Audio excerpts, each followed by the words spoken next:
Active service members and veterans are losing their homes to foreclosure at record rates and well above the national foreclosure rate. So what is going on, and should the government do more to help our military families keep their homes? Joining us this morning is former Marine and military advocate Kieran Lalor. Thanks so much for joining us. We appreciate it. Great to be here. All right, we have some numbers that are quite surprising when it shows the national average of people going through foreclosures and what's happening to military members.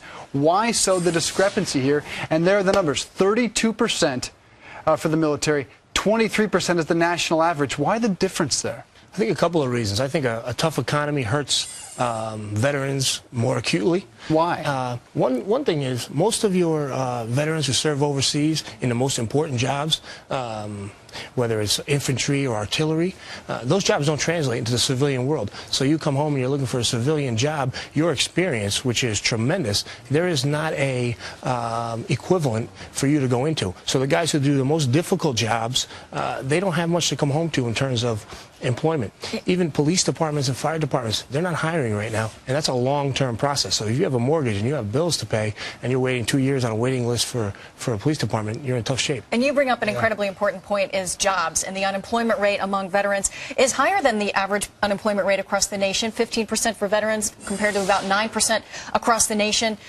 Is this partly because employers are hesitant to hire veterans when they return out of fear that they could be deployed again? Is that part of this? I think that is a small part of it. I think a bigger part is the press tends to portray veterans in two categories, villains or victims. When we see a story, it's usually somebody who did something wrong, who's a veteran or on active service, or somebody who's in trouble. And we don't get enough good stories. So if you're not familiar with the military, you don't know veterans, and you're going to hire somebody, and all you've heard is this bad and negative press about veterans, you're not going to take a chance on them. One of the particularly disturbing aspects of this story are those troops who are deployed overseas, in Afghanistan, in Iraq, and foreclosed on while they're deployed.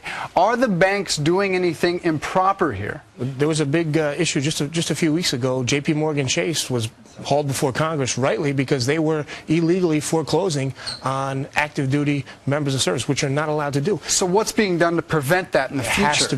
There has to be more enforcement. We know that there was a problem at J.P. Chase. It has to be thoroughly investigated by the Department of Justice, whether it's going on in other banks. Enforcement of the current Service Member Civil Relief Act. That's really what we need. That's what protects veterans from getting foreclosed on. But if the banks are breaking the law and the law is not being enforced, it doesn't do the veterans any good. Should the government be doing more? The Pentagon, the VA, those sorts of programs? Definitely. As far as job training, I have a little experience. You call your local VA rep, and he's a person who's been in his VA job for a long time, and you're asking him for 2011 job search skills. He might not be prepared to give them to you. I'd like to see veterans groups and the VA get some human resources people in there, say, this is how you should translate your military service on your resume. This is what you should do in an interview. Real life nuggets of good information that can be immediately applied. That's really what we need. Kieran Lalor, thanks so much for being here. And my apologies, I think I may have called you a former Marine. I know you are never a former Marine. You are always a Marine. Technically, right? Former Marine is legitimate. Ex-Marine, that's the one we don't get. I'd jump over the couch if you called me an ex-Marine. Okay, I knew there was a distinction. He's going to let you live. Well, thank you for your service, and thanks for being here this morning. My pleasure, thanks.